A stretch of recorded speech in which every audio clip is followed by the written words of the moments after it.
You make almost $300,000 between your two elected positions. I do not. I don't know where you got that number from. We got it from her own village and township records. These are tax dollars. I do not handle anything as relates to with credit cards. As you heard me speak today in my board meeting about, I do not handle that. Some of those charges are for you, though. No, sir. You didn't go to Las Vegas? Ladies and gentlemen, we got him. What is that? No comment. No comment. No comment. On April 28th, 1999, the city of Oakland receives the most hated economist that Africa knows. He's a PhD professor holding forth at American University. His name is Dr. George Ayete, and everybody hates him on the continent of Africa. He's had his own office bombed in Washington, D.C., and he's almost been killed in Ivory Coast. But that doesn't stop him from coming to the city of Oakland this day. And he gives a message that is still heard today all across the African world. And the topic of this lecture is the new path for Africa, establishing free market societies. George Ayete wrote a very controversial book called How Socialism Destroyed Africa. But he's going to focus in this talk on controversial issues that African dictators don't want to talk about, corruption in Africa. And in this small snippet, he's going to lay out his problem that's affecting Africa and the black world until today. And I'm sure you've interacted with the people. And a lot of you will vouch that African people are very hospitable people, and they're very nice people. The continent, the scenery in Africa is breathtaking. But as an African, I'm also very angry, because we fought for our freedom from white colonial rule. And back in the 1960s, when we fought for our freedom and development, we expected to have more freedom and development. But true freedom and development never came to much of Africa. And as a matter of fact, our cause for freedom was perfidiously betrayed, which was why I wrote my first book, Africa Betrayed by Its Leaders. I know what you're gonna say. O'Shea, this is an African guy. He's talking about Africa, not America. This has nothing to do with today's subject, but it does. Black America has its own issues of corruption. You ever heard of Kwame Kilpatrick? You ever heard of the city of Baltimore? Yes, this problem is affecting Black America too. The whole idea of using taxpayers' money to fund autocrats' lifestyle who rule in these particular countries or local governments is what is breaking Black America and Africa down. And nobody does that better than this city girl. Her name is Tiffany Henyard. Now, Tiffany Henyard talks, walks, and acts just like Sexy Red without showing all the money. She's weaving and sailing up. She's exactly what you would expect would happen if Young Miami got into office. And I just woke up feeling like I'm that bitch. Period. And she's the mayor of Dolton, Illinois, outside of Chicago. She's a city girl to the fullest. And this is a city which has an income of $24,000 per year. But this particular individual here is living it up off taxpayers' money. It's no different than corrupt leaders in Africa, where their people are living on $1 a day, but yet these particular politicians are living like kings. And now this city girl with all the nice weaves and makeup has come under scrutiny, not only from her fellow blacks on city council, but around the world. The city of Dolton is completely dysfunctional, while this city girl is having the time of her life on taxpayers' money. And I know you don't believe me, but this clip will sum up everything that I'm talking about. WGN investigates a small South suburb with big bills and leaders with expensive taste. Last night, we showed you how some residents and elected officials claim the local mayor retaliates against people who don't support her. Well, tonight we look at a spending spree that's also causing questions and concern. Here again, investigative reporter Ben Bradley. 40 minutes south of Chicago, you'll find Dolton, Illinois. The median income is $24,000 a year, and yet the mayor collects more than 10 times that amount from various elected positions. And as we found, a paycheck isn't the only perk. In South suburban Dolton, the economic challenges run deep. We still have areas that need trees cut, streets paved, alleys paved, sidewalks fixed. It's a lot of that going on. And a lot that's being spent, not on critical repairs, but on travel, meals, and more by many top village officials. It's an issue. It's been an issue for some time. We just look up and we're paying for stuff. And it just makes no sense. She's just doing what she wants to do. None of them do the things that we do here. We the only ones making sure y'all streets get paved, find ways to fix what is broken. She is Mayor Tiffany Henyard.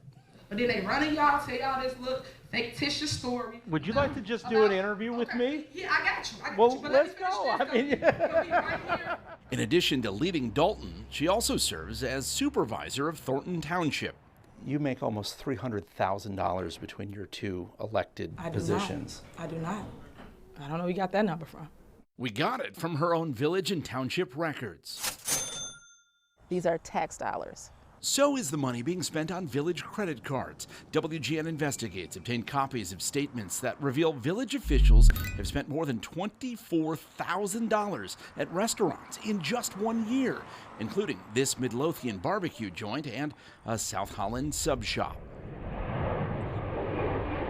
I've seen the same thing and more. You name it, they've done it. Other questionable expenses include the streaming service Hulu, flights to Texas, Alabama, and Missouri, and hotel rooms in nearby suburbs, including Madison and Elk Grove Village, plus thousands of dollars spent at a hotel in downstate Pontiac. My take is this: if they are going to something that's going to benefit the village, that's fine. But from my standpoint of view, these things don't benefit the village at all. And then there are the trips to Las Vegas.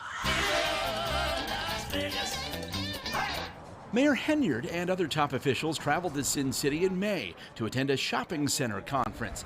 It's unclear if it helped Dolton land any deals. Don't have a clue. We're all in the dark.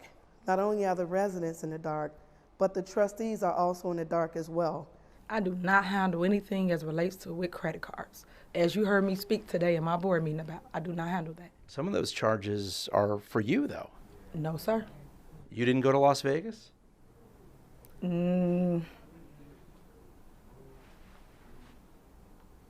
What is that? No comment. You don't know if you were in Las Vegas? Of course I do. Were you? It's not paid by them. Did you fly first class to Las Vegas? Any other questions?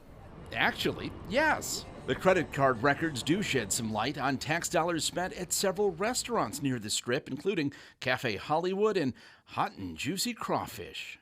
All right, any other questions? So you're not going to answer how taxpayer dollars are being spent? That seems odd. I just answered it.